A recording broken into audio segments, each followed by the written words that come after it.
we have Monday, February 18, 2019, and Tuesday, February 19, 2019. We did from 5 p.m. to 9. We did from actually 5 a.m. to 9 p.m.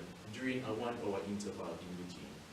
So based on this number of cars that passes, we see that from 8 to 9 a.m., 634 car passes on a Monday and 589 car passes on a Tuesday. So this means that this is where the highest peak is, which is from 8 to 9.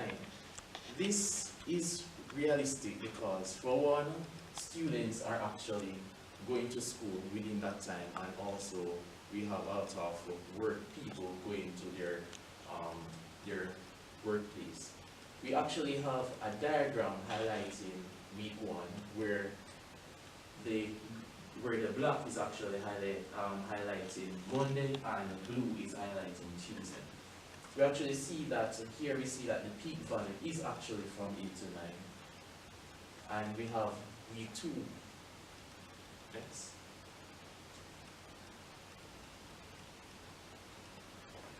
Now we have week 2.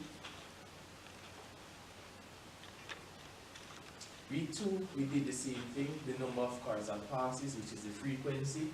So from 5 to 6, 170 car passes on Tuesday, and 170 car passes on Monday, and 165 car passes on Tuesday. From February 25 to February 26. At this value here, we can see that from 8 to 9 again, the peak value is actually from for 674 and 700, the peak value is 8 to 9 a.m. So here we actually see a trend going on here, because for here we see that the number of cars increases to a peak value from 8 to 9 and then decrease steadily, then going up again. So there is not really a steady flow at which there is car passing, but we actually can find a trend, because for week 1 and week 2 we have 8 a.m. to 9 p.m. being the peak. Another week which is week 3, we realize the same thing, the same trends going on, and we also have a graph highlighting week 3. So again, from 8 to 9, the peak value is around from 500 to 600 cars that passes. But what did we do with this value actually, these 3-week gaps? What we did was to create an overall average of the number of cars that passes. So from week 1, 2, and 3, we calculated the average of all of them during the intervals of 1 hour.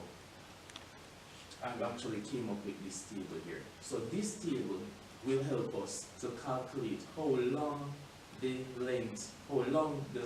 duration of light should stay on. Because remember, we're adjusting the length of the green light. So basic calculations. Flow, what Mr. Frost mentioned earlier, is that the flow is the number of vehicles over time. And this here is 635 vehicles over 1 hour. So here we actually did a sample calculation based on the main table that we had earlier, which is 635 vehicles per hour. The flow on a Tuesday, which is number of vehicles over time, is 631 vehicles per hour. Now we move on to density. What is density actually? Density is the number of vehicles per distance, right? So density on a Monday, recall that we're actually taking a sample of one of the days at which the number of cars passes. So remember that we did it from UTech to JC and realized that 1.5 kilometers is the distance from UTech to JC, and we realized that an average of 29 cars passes during that time, which highlights 31.12 vehicles, and on Tuesday is 33.26 vehicles per mile. What we did actually was that we converted the kilometer into miles in order to estimate the density at which the number of days are. And here we're going to look at a geographical location to prove that it is actually 1.5 kilometers.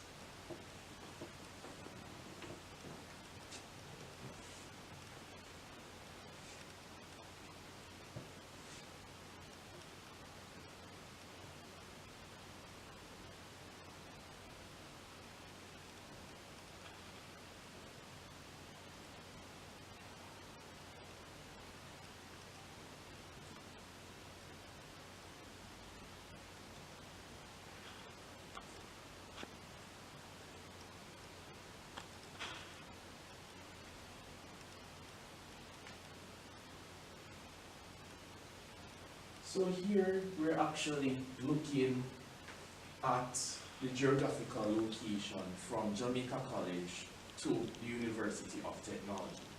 So here we see that 1.5 kilometers is the distance from the University of Technology Jamaica to Jamaica College.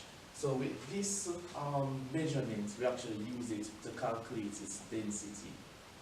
So this is just an overview of the geographical location that we have here.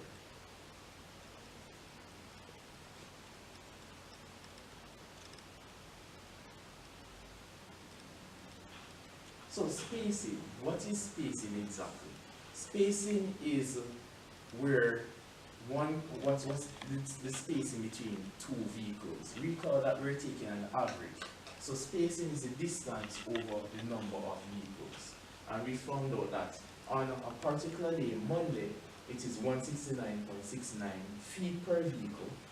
And on Tuesday, it is 158.74 feet per vehicle. Recall earlier that it was in mile because 1.5 kilometer converted to mile is actually 0.932. But when actually talking about spacing, we have to convert this mile to feet. How we did that was that 1 mile is equal to 5,280 feet. So therefore we multiply by the original expression that we have here, which concluded our final answer. So over everything that we've done, we've known that the average number of cars that pass on Monday is 325 vehicles per hour, and an average number of cars that pass on Tuesday is 322 vehicles per hour. How did we actually get this result? Based on the original table, which calculated the overall average, we actually calculated the number of frequencies over the entire duration of the time at which they pass. So how can we actually adjust the speed of light? How can we actually adjust the duration of the green light in order for easy traffic to flow? Here we actually use the Poisson distribution. Here there is a mathematical equation that we use that says that P of big X is equal to little x, and it is lambda x e to the negative lambda over x factorial. So lambda means the number of occurrences in the interval, and Euler is equivalent to 2.7, 1 into 8, 1 into 8, and so on. So we actually modeled a question to see we can expect an average of 320 vehicles to pass a stoplight on Monday. When green light is on for a duration of 46.37 seconds, what is the probability that 181 vehicles will pass on a particular Monday when the duration of green light is 46.37 seconds? Now recall that 325 vehicles passes on Monday with a duration of 46.37 seconds with a green light. So these two values are actually fixed. So here we use the Poisson distribution.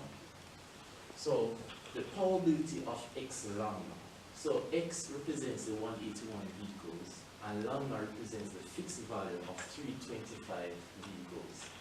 So here we actually put it in its equivalence. So lambda, which is 325, raised to the power of 181 e to the negative 325 over 181 factorial. When we've calculated this, we cannot really, this will actually give us a decimal number, because we're going to represent this decimal number by a letter C. Why we did that was because 181 factorial go on and on and on. 181 times 180 times 179 and goes on. So we actually represent all of this answer by a variable C. So what do we actually do with this C? Is that we want to adjust the speed, the duration of the green light. So we adjusted the value of green light. So what we did was that we times C, which is a decimal, multiplied by the original duration of green light, which is 46.37 seconds. And it gives us 46.37 C. But what are we actually going to use this 46.37c to do. Recall that the green light duration is 46.37c, and we actually added it to the original value of the duration of green light, which is 46.37. So actually came upon an expression.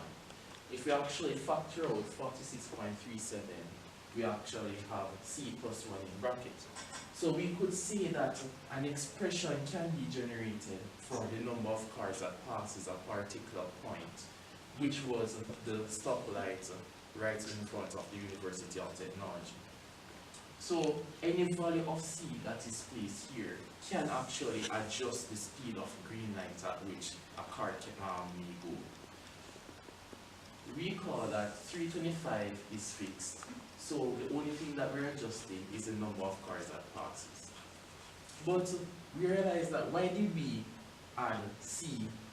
Why is this c plus 1? Why is that so? If a value is lesser than the original value, we actually have to add it in order to bring it up to the actual mean value. But let's say a number, 181, suppose it was greater than 325, let's say 400. We actually came up with this new formula that says that 46.37 open bracket 1 minus c, in which what we'll get here would actually be adjusted value for the green light.